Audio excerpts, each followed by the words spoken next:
Welcome back to the On the Down Lowe podcast. My voice is a little croaky. Thank you, I want to say, for your patience for me kind of baiting you into saying that this was coming, that I never did. So it's here now. But you all know what we're talking about today. We're talking about something that is very near and dear to about 16-year-old Emily's heart, and that is JFK. But like I did with the Clinton series that I did, I don't want to just hop in fully to the main course without setting the scene a little bit. So that's why I went back to Arkansas and I talked about all of their business dealings in Arkansas. And I kind of want to do the same thing with the Kennedys. You can't understand JFK without understanding the first generation Kennedys, what his father did, what his mother's family came from. Spoiler alert, of course, they both came from very well-to-do families. His mother's father, so his grandpa, Honey Fitzgerald, was the mayor of Boston. That's just a little look ahead of where we're going with this. But similarly to the Clintons, I will break it down by background, kind of the appetizer, than the main course. I have my notes sitting right here. I feel like an academic because I'm waving a pen around, so you should probably listen to me. Right? That's what that means. And I have my notes sitting right here, and I have the top heading says Family Tree Speed Run.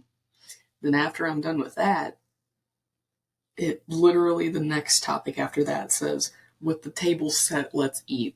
So that's the mindset I got going into this. But thank you again for patience. I planned on uploading this yesterday afternoon, Friday afternoon. That didn't happen, okay? I am a college kid. There's just not enough hours in the day for me sometimes. But I digress. We're sitting here right now. You're still going to get to listen to it. So thank you for listening. And I hope that similarly, but in a different way that I did with the Clintons, I hope that this maybe puts into perspective just how deep of the ties are with this family, and just how everything that we're seeing now with President Trump recently signing the executive order to release all JFK, RFK, and MLK assassination files. To understand that, you need to understand back in the 1900s with Joseph Kennedy Sr. So there's no better way to hop in than to just go in the deep end. And that's what we're going to do. But I kind of want to, let's not hit the ground sprinting, but we can hit the ground sauntering, okay? Jogging, a light trot would be nice. So that's what we're going to do. So let's not delay any further, because there's a lot to talk about. So unlike what I did with the Clintons, I want to keep this I want to keep shorter parts, but if that means adding another part at the end, so be it, because I am a victim of it too. I feel like my attention span cannot listen to an hour and a half of me talking about presidential scandal. As much as I like listening to it, and as much as I know some people like listening to it, that's hard to keep the attention span of listeners. Apparently, the average attention span is like 25 minutes. Just putting that out there for you. So that's my plan with this runaround, is to put it in a little more bite-sized chunks, and not so much information chucking at you like I did with the third part of the Clinton-Lewinsky affair episode. Well, my notes title says it all. It says all things JFK. And that's what we're going to be doing. I'm very excited about this. I mean, if you know me in the slightest personally, especially when I was in high school, you know that I really, really like talking about the Kennedys. More specifically, JFK's assassination. That was the one that I really fixated on for a long time. That kind of came around in like freshman year. The junior in college right now, still thinking about it. And this is a unique time to be around to see it too, because of, like I mentioned, the executive order being signed to release all information. And I think the way I want to end this series is by doing a conspiracy theory talk about the JFK assassination, given that might change given what's actually revealed in the files. That's kind of up in the air right now, but that is what I would like to do. But hopefully that conspiracy theories regarding this assassination won't even be needed anymore, because hopefully everything will be answered in the files. So that episode may not have to come at all. Because that's what I originally wanted to do. It was like, yeah, I'll talk about all this, like the family history, and I'll end it with the conspiracy theories of his assassination. I was like, wait, given the time of all of this, I may not need to do that. So I'll keep that in the back burner. So starting this family tree, you go back to the parents, his grandparents. Like I mentioned, he had some powerful people, both in business and politics, on both sides of his family tree. So his father, Joseph Kennedy Sr., his dad's name was P.J. Kennedy, and he was a very well-known, well-to-do Boston businessman and entrepreneur in the late 1800s. And then on the other side of that coin, you had Rose Kennedy, who was his mother. Her father was Honey Fitzgerald. And that's actually, if you know a little deeper into the details of the Kennedys, and more specifically the White House period of his life, he had a boat, and it was named the Honey Fitz. And that's where that comes from. It's named after his grandfather. I mean, JFK, it's no secret, came from a big family. All the Kennedys come from a huge family. But he was the second oldest of 9 kids. So the family goes in order like this. You have Joseph Kennedy Jr., JFK, Rosemary, Kathleen, she was known as Kick, Eunice Patricia RFK, who we all know, Jean, and then the baby, Ted Kennedy. So he was in what his father called the Golden Trio. It was the oldest, Joseph Kennedy Jr., JFK, and then Kathleen, known as Kick. We will talk more about the quote Golden Trio a little later. And in my notes, I have highlighted Joe Jr., JFK, Rosemary, and Kathleen. So those are the siblings we're going to talk about. This episode, there's not really a whole lot to cover right now for the others, because they're still trying to learn how to walk. But the beginning of what you want to call the Kennedy dynasty, it starts with the political aspirations of Joe Sr. He was in the Roosevelt administration as the ambassador to Great Britain in 1939. But this wasn't exactly a smooth trip for him. There was a lot of turmoil with him and that administration. And he was known to make some pretty Nazi-sympathetic comments. So whenever he took over this position, World War II was about to boil over. Like, he was coming into it at a really rough point, and that showed kind of in his performance and his relationship with the president. In him being the ambassador to Great Britain, he had really strained relationships with the British state governments. He oftentimes tried to push the narrative of not putting in support or any weapons at all for the aid of Britain during the Nazi invasion of Europe. He notoriously, like I said, made some pretty harsh comments, pretty anti-Semitic comments, and he was opposed to many of America's anti-Nazi policies. So that starts to show over time. Not very long after that, he resigned from his position, but he was kind of digging his own grave for his political career. He had 2 older sons, mainly Joe Jr., that he was trying to pave the way for so he could be president of the United States. So Joe was kind of the golden child. He was the one that Joe Sr. put all of his aspirations on. But let's go even further back. Let's backpedal even more to when Joe Sr. was a younger guy. He was trying to get his feet beneath him as a businessman.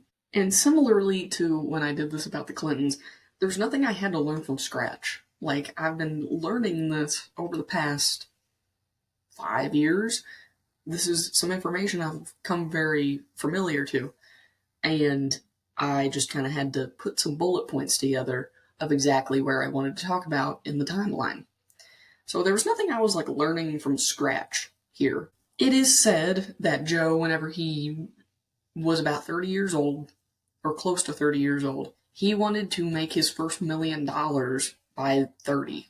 And, well, he did that and then way more. And enough so that it ended up becoming known as the Kennedy fortune. But like his sons, his two oldest sons, he went to Harvard. Apparently he played baseball. I didn't know that. He played baseball. He was very good at it. And when he left Harvard, he graduated, he was brought on as a bank examiner in the Columbia Trust Bank. Well, he did exponentially well in that position. He was actually promoted to the president of the company. So that's kind of like the foundation of what we know about Joe Sr.'s business and political reputations. But there is a rumor. We don't know if it's fact or not. I'm leaning more towards it's fact that in the 1920s, so during the Prohibition, young Joe Sr. had a pretty big chip on his shoulder, and he had a lot of knowledge about the stock market. And at this point in time, this was before the crash, so I mean everything it was booming. So he worked for a brokerage house called Hayden Stone and Company. And like I said, he was very smart with money. He was very smart with playing the stocks. He was a good businessman. Well, most businessmen during that time ended up having a little bit of crookedness to them. I digress. And during the Prohibition, he started investing money into liquor stocks in the, quote, black market. We'll call it that. You know, just kind of, it's very lucrative, but it's also very, very, very legal. And another important thing to kind of back up the argument of whether you want to believe that this is a rumor or this is fact is before he worked at this brokerage bank, he worked at a shipbuilding plant that ended up being very pivotal for World War I and manufacturing those ships to go overseas. And he had good connections for imports and exports. He was kind of building a relationship at that time. It wasn't quite tainted, his relationship with Great Britain and those state governments. And that's kind of why he was able to transition so well into being the American ambassador to Great Britain. He ended up throwing that away, as we know, but move on. But what Joe was able to do is he was able to leverage these stocks and these goods and overall, ultimately, bootleg alcohol during the Prohibition. And it made him a lot of money, way more than $1 million. He made enough to be known, as I said, as the Kennedy fortune. And he didn't do this all alone. Most of them don't. He was kind of the brains of it, but then he worked with a lot of infamous gangsters, one of them being Johnny Rosselli. And it came out in the wash a little later, after 1933, when the Prohibition ended. It came out kind of rumored, not really any strong ties directly connecting him to this illegal manufacturing and transportation of alcohol, but it was said he ran 2 Scotch distribution companies, and he was kind of known to be the, quote, main man in the liquor distributing company and businesses. And kind of adding on to this, like, this, I think, is more proven than the Prohibition stuff, but in 1929, before the stock market crashed, he was able to pull all of his money. He was pull all of his stocks out of the market and keep all of his investments and the money that was in return of those. And he kind of had some insider knowledge, insider trading. So he was able to pull all of his money out before the rest of the nation knew that the stock market was crashing. Well, and what did he do with that money, you ask? Well, some of it he put into what is known as the Kennedy compound in Hyannisport, Massachusetts. Beautiful house. My mom and I went there a couple summers ago, and it's just a beautiful area. So you can really kind of imagine when you're down on the beach that you can just see little Kennedys running around. It's as silly as that sounds, but it is true. You can just envision them growing up there. And like I said, the house is beautiful. I think it actually sold a couple of years ago. The family sold it. That's insane. Like, that's crazy. Another point for a different time. And I don't want to spend this whole time talking about Joe Sr. He does take up a bulk of the background information that we need to talk about, but these are some of my closing thoughts on Joe Sr. Then we'll move into the Kennedy children. There is an FBI file on Joe Sr., and whenever you're in federal politics, it kind of tends that the FBI opens a file on you to keep tabs. And at that time, J. Edgar Hoover was the director of the FBI. And there's not a lot of anything about him. You know, given how many things he is rumored to do, he also knew how to play the political playground pretty well. So there is one piece of information. It's, one of the only pieces of information we have on him is from an anonymous public source. And I put the full quote in here, so here's the full quote. He said that Mr. Kennedy is a man whose temperament is such that he easily becomes angry, and that during the time he is angry, he does not care what he says. He stated, however, that he does not believe that even during a period of anger, Mr. Kennedy is the type of man who would reveal any information which would be detrimental to the interest of the United States. That's it. That's like all the information in a public file that we can see about Joe Sr. So we've set the table. We've set the table with Joe Sr. and the patriarchs in this family. And now we can move forward into the Kennedy kids. And there's no really better way to start than in 1940, 1945 era, so World War II. And so this will be the little teaser, and then I'll jump back to 1917, whenever JFK was born. Like, as I earlier mentioned, Joe resigned from the ambassadorship. I think he kind of knew that the turmoil was a little too strong, that he wasn't doing exactly what it was predicted he would be doing in that role. And by that point, he was really only doing this ambassadorship because he saw himself one day being president. Well, he ruined that. He dug that grave, he put the nail in the coffin, that was done. But he had two sons, more emphasis on Joe Jr., like I said, that he had to worry about. He wanted to make them the golden boys for the future of politics. So it was kind of always known that Joe Jr. was going to be the one that ended up being in JFK's shoes. It didn't end up that way. If you know a little more about the Kennedys, you know what ended up happening, but we're going to talk about that. But it was never really predicted to be JFK. He was not supposed to be the one that was president. He wasn't the one that was supposed to have all the spotlight on him. He was kind of the backup kid, as bad as that sounds. But Joe Sr. really put all of his pride and joy into Joe Jr.'s political future. So let's start with the guy that this podcast is titled after right now. Young JFK. We'll call him Jack for the sake of this series, because that is what everyone called him. So just call him Jack. Jack was born in 1917, May 29th. And like I said, grew up with a lot of political influence around him, a lot of family money. But behind all that, he was a very ill child. Like, he grew up very sick. I think it was before the age of 5. This is just straight from my memory, but I wrote it down in my notes because I wanted to mention it. Before the age of 5, he had already had scarlet fever. He was just a very sick little kid. And that ended up following him his whole life. He just suffered from a lot of illnesses. And the one that I feel like a lot of people would be able to identify him with is his bad back. There was really no injury that pinpointed the bad back. It kind of got worse over time. And it's probably said that the main cause of the injury was when he was at Harvard and he was playing like a football game or something and it hurt his back.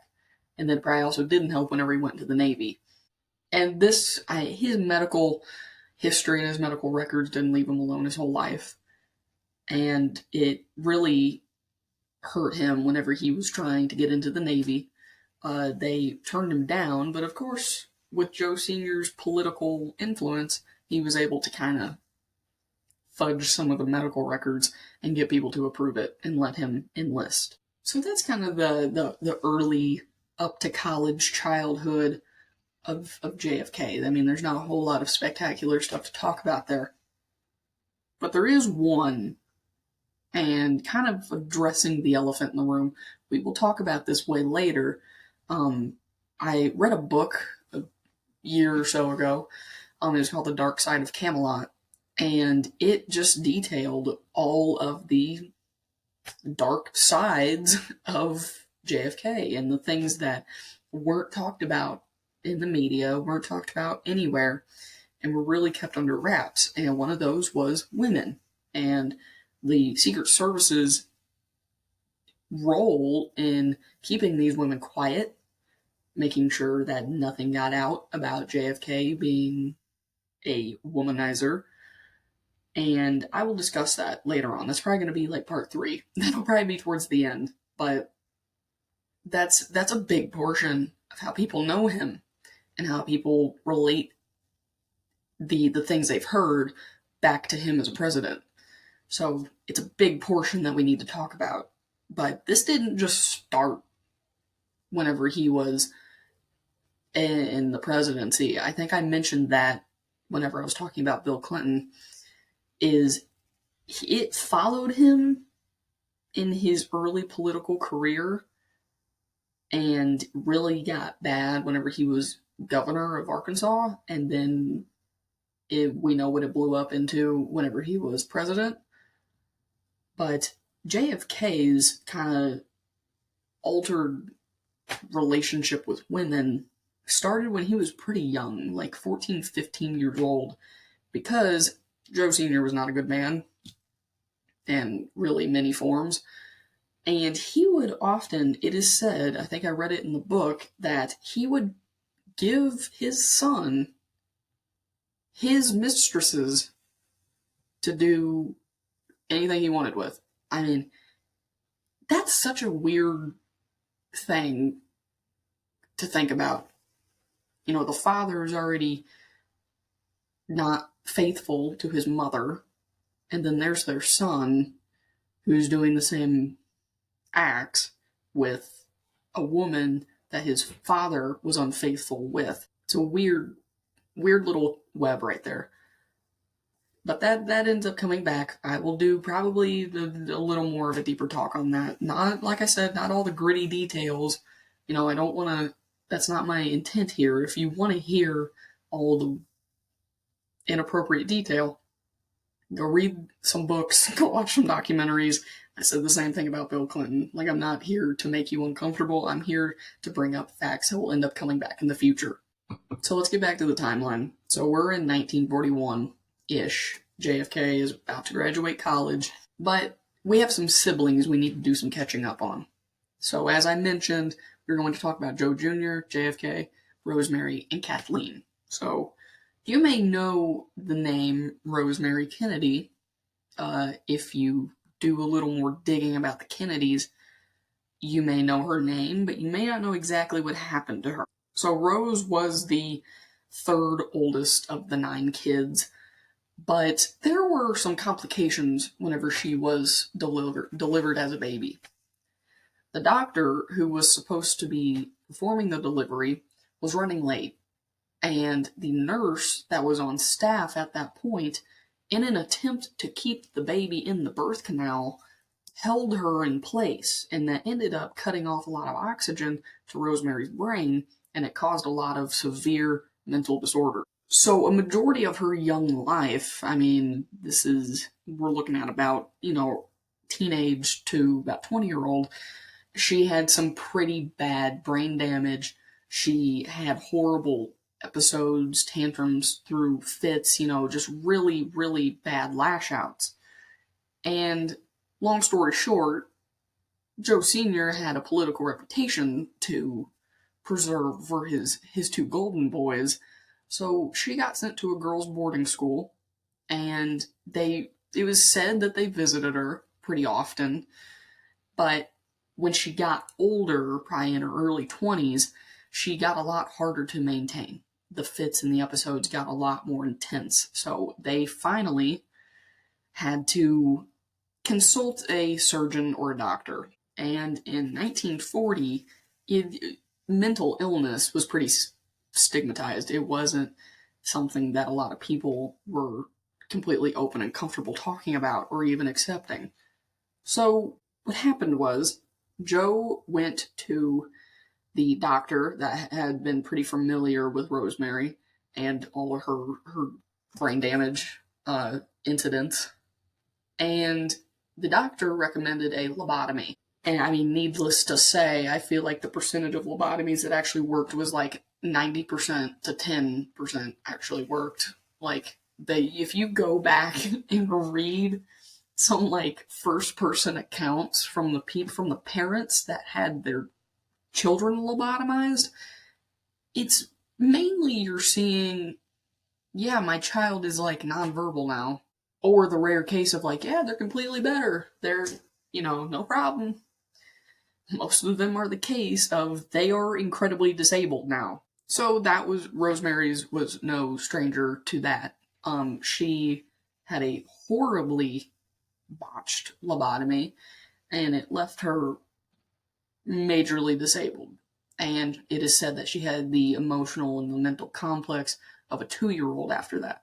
I mean, she couldn't speak, she couldn't take care of herself, she couldn't walk, she couldn't do anything.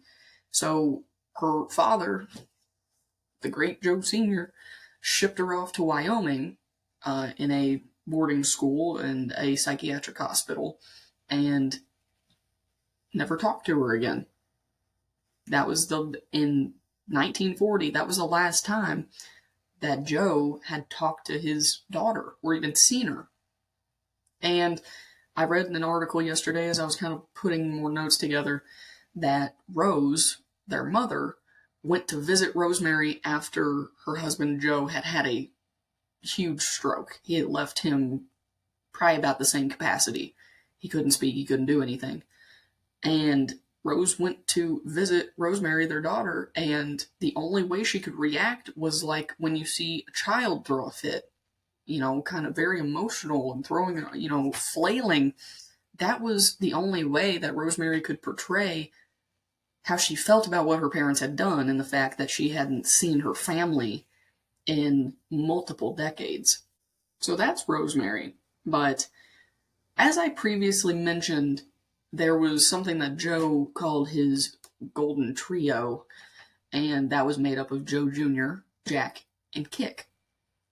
So Joe was the oldest son. He went to Harvard. They're all Harvard men. He went to Harvard, graduated, and he enlisted in the Navy. This was about 1941, 42-ish, so right smack in the middle of World War II. He went to flight school. He became a certified naval aviator. And in 1942, he was certified, and he was doing all these things in the war. And, of course, knowing Joe Sr.'s feelings about Germany and British-American relationships, he hated the fact that his soon-to-be 2 sons were fighting in this war, something that he thought should have been completely avoided. So in 1944, just 2 years after he was enlisted, he was on a top-secret bombing mission over Normandy, but the bombs in his plane detonated early, practically killing him immediately. He was only 29 when he died. He was pretty young.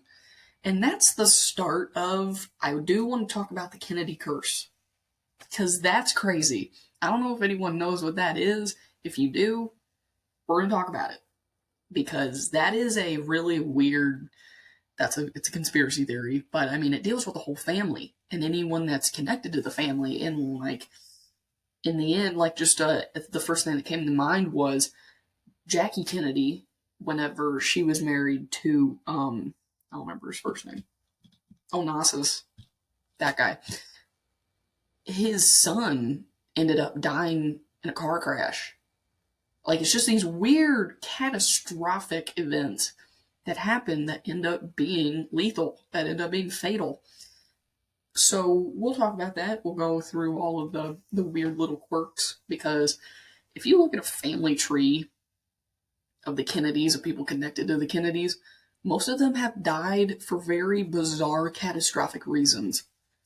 I don't want to dwell on the Kennedy curse too long. Like, we'll talk about that later. We'll get back to that in another part.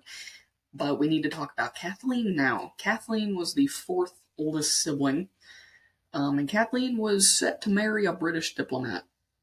He said that if they married, their children would have to be Protestant. Okay, well, the Kennedys are Irish Catholic. And Rose, her mother, was not having it. Joe wasn't having it. So it was strictly forbidden from those two, from the parents' point of view, that she should even think about marrying him. Well, they get married, and not even 4 months after they are married, he dies in a plane crash. Okay? That's another catastrophic event. Plane crash. What? Anyways, 2 years later, in 1946, Kathleen stirred up an affair with another Protestant, with a Protestant married man she had an affair with. And ultimately, when this man and Kathleen were going to go finally meet Joe and his mother, Rose, guess what happened? You'll never believe it. The plane had major turbulence, and they both died in the crash. I feel like the odds of that happening to specifically people in the same family within the span of like 3 years, 4 years, that's more rare than getting hit by lightning. A little weird, isn't it? We'll talk about that later. So now, there was no golden trio. Joe and Kathleen had passed away. That left literally every single ounce of political aspirations that Joe Sr. had for himself on the shoulders of Jack. So like I said, he was never really meant to be the political staple, spearhead of this family. It was supposed to be Joe. And here we are in the late 1940s with JFK being the leading main man in the Kennedy family's political future. So now with all of that kind of set, you understand the weird quirks of the Kennedy childhood that they experienced, more than half of them experienced. Let's get back into JFK. So where we trailed off was, it was in 1941. So he is about to graduate college. And he graduated. It was known that he wasn't a good student. Like, he was okay, you know. He didn't really excel in too many of his classes. Just wanted to add that in. I don't know why. Just kind of adds a little bit of lightheartedness to everything we just talked about. And I remember reading this a couple months back in an article saying that he was an okay student, but he could, quote, smile and charm a bird off a tree. I mean, that's pretty on brand for him, I feel. But in 1940, whenever he graduated, or was getting ready to graduate, he wrote his senior thesis. And at about this time, it's in the early stages of World War II, he wrote what could be called a companion piece to While England Slept by Winston Churchill. He wrote Why England Slept. And he did great. He really put a lot of passion into this, and it ended up being published into a book, not a whole lot later. But one of his biggest inspirations and people that he really looked up to as a mentor was Winston Churchill. And in the basis of this book, I haven't read it. That is something that I do want to read, though. He outlines all of the failures of the British government and the things that could have been changed in the revisions during World War II and the lead up to World War II after seeing the catastrophic end of World War I, what they could have done to fix the weaknesses that were being displayed and seen by Germany. And this is where we're getting down to the end of the notes for this part. But after he graduated, he joined the Navy. And as previously mentioned, he had a pretty hard time getting into the Navy. He had his back problems, the history of illnesses, chronic illnesses. He wasn't cutting it for any of the camps that they had to go to, any of the training that had to be done to be in the Navy. So he finally gets in with a little bit of help from Dad, and in 1943, he is in the Solomon Islands, and some of you might know what I'm about to talk about. And in 1943, this patrol boat was struck and literally split in half by a Japanese destroyer boat. And it split the PT boat in half, and it ignited the gas tanks that were on board the boat. And it left, many of the crewmates very injured, very badly wounded, and 2 of them sadly died in the effort. So it is stated that, and this is really his military hero story, he swam for 5 hours in the Pacific for 5 hours in shark-infested water with the life vest strap of a crewmate in between his teeth for 5 hours, just treading, pulling someone else behind him with the strap in his teeth. So once he's done swimming, everyone that's following him or that could follow him, they make it to a deserted island. There's nothing there. It's literally just the only thing they have for a food source is coconuts. So that's what he's living off of. And the rest of this team, his crewmates, are living off of for, I believe, about a week.